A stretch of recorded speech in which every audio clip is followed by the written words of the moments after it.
plans. I got kind of an update here from the compound. What's happening here? I got some interesting news. I'm progressing steadily down the road on my adventure with my new 9mm pistol. I got some more parts in. A little friendly tip: I found out you can go to eBay and find some really good deals on firearms accessories and parts. So here's a tack latch that I picked up with the extended tack handle. This is exactly like a BCM gunfighter that I bought for one of my other AR-15s, and paid a lot of money for it. This one I paid $15 for it, and I got it with a tack latch and everything. Really good deal. Saved a lot of money. I also picked up a Timber Creek 5-slot Picatinny rail, and that's got the key mod features there, so I'm going to put that on because I have a key mod forehand on my thing. I know, key mod, but it's all right.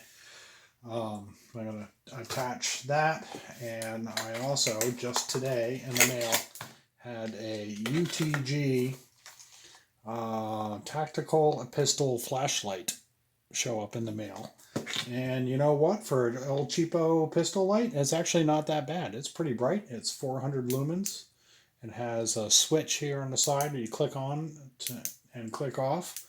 And then if I wanted to, I could just hold it up here for momentary on and off, which is really nice. It's ambidextrous, 2 little switches. It's supposed to go on a pistol. And you like this, you have up and down, features. I'm going to mount it on my 9mm on the side, so we'll see. But I kind of like it. Cheap, but you know what? I think it's gonna do the job. Pretty excited. So I decided to do this video today because I saw Hickok 45 put out a video yesterday on the Heritage Rough Rider 22, and it made me start thinking about some of my revolvers that I have that I really like. I thought I'd pull out my Heritage Rough Rider 22 that I have. I really like this. It's got the 4 clicks, just like the old Colt.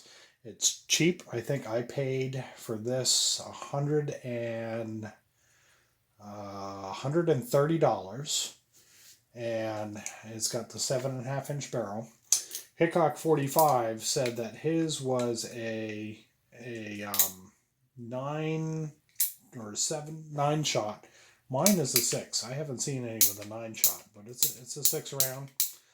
But it's fine. It's got the 7.5-inch barrel. It loads and shoots great.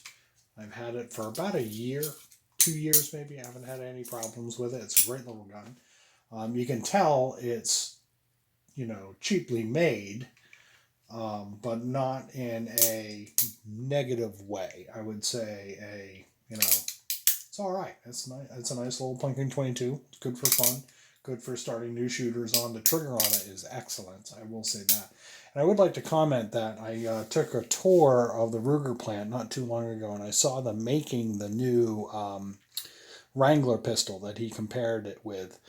And I have to say, I was pretty impressed with their facility and what they were doing with the Wrangler pistol. So I would say that is a better quality, but there's nothing wrong with this gun too. If you wanted to save a few bucks, you could go out and shop. The deal with them is they sell them with the 22 Magnum or 22 long rifle cylinder, and then you can mail order away another $30 and you can get the Magnum cylinder. I did not mail order away. I ended up giving the salesman a song and a dance about how I wish that it came with a Magnum cylinder. And I think he ended up pulling the Magnum cylinder out of another one and putting it in the box with mine. So I got really lucky.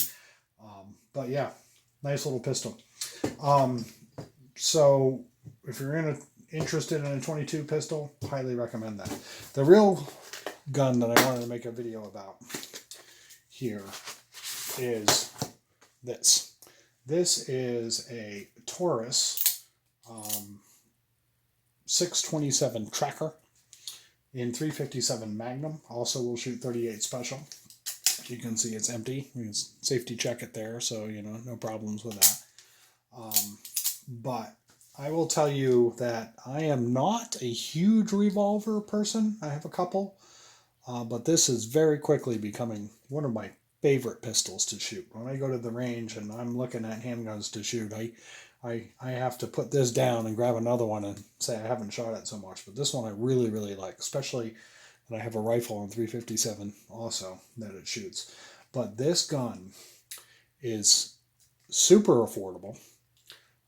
Bud's Gun Shop right now has it, I'm looking at it online, has it for $407, which is a steal because the comparable Smith & Wesson costs around $800.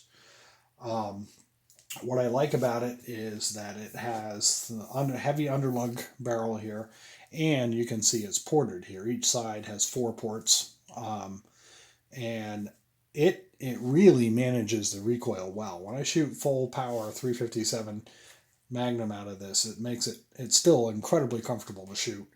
The other day I was whacking 100-yard targets with this thing, offhand, which was doing really well.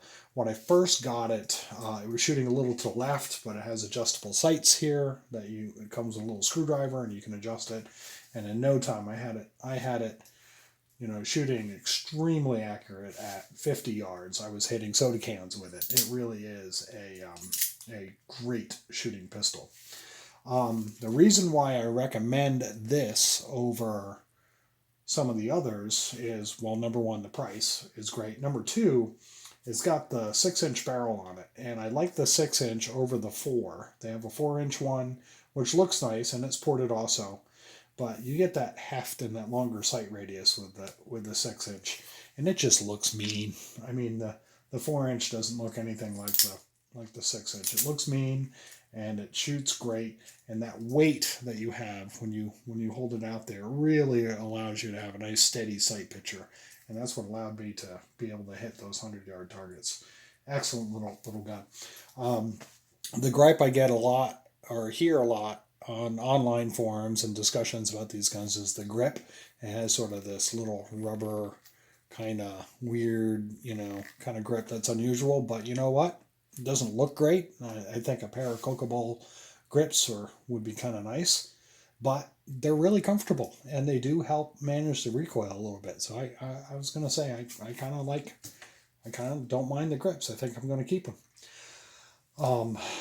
Let's see. There's a couple things though about Taurus is they're sort of hit or miss. You can get a great one, you can get a bad one, and Taurus makes a few very similar 357 revolvers out there. They make their model, this is a 627. They make a model 608, which I'm told to stay away from.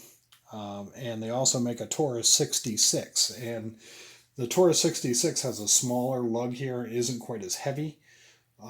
This one has got a little heft to it, and it helps manage that recoil. And then the 608 has an 8-round cylinder. This one has a 7-shot cylinder, which I'm fine with. I can handle 7. But it also has the thinner barrel profile and isn't ported either. And I'm told that those have reliability issues. This one has been 100% for me. It's been absolutely flawless. I haven't had any problems with it. But there are some, the 608 apparently is cheaper, but the 627, this one is a really good one. The price is right. The reliability is really high. The fun factor is also off the charts when you pull this out of your bag. It's a lot of fun to shoot. And you can shoot the 38 special, of course, and that's like shooting a 22 in this thing. They're really manageable, easy to shoot. I picked up Uncle Mike's size number 3 holster for it. I don't have any inside the waistband or outside the waistband. I mean, this is all you need. You really can't conceal this thing at all. It's quite large. I would open carry, if I open carried, I would open carry this though, just because, it kind of freak people out. You can also, I got a couple of these, HKS speed loaders for it. It's number 587. You can see that number 587 for the speed loader, and these really help at the range. I have 4 of these, and I just load it up, and you can load it real easy. You just press the button, cylinder comes out. You have the star ejector, and then you just take this, slide the bullets in, turn the knob to the right, and then they all fall in. Close it up, and then just that amount of time that I took to tell you about it is how long it takes to reload. But it's a great little pistol. The sights on it, you'll see, are black here, and then I have an orange front sight. I've seen some that are painted, have a white line, kind of like a Glock around here. Mine does not. But that's okay. I still get a really good sight picture. So anyway, I want to tell you about that. Please, if you're thinking about a revolver, I mean, I have all kinds of automatics, and I like them, but I like revolvers too. So if you want a 22, pick up that Rough Rider. It's a fun little gun. And then if you want a serious, nice revolver, you know, it's a backup deer hunting gun or something, get the 627. Thank you very much for tuning in. Have a great day. Check out some of my other videos. Don't forget to like, subscribe, and share. And we'll leave a comment below if you have any questions too.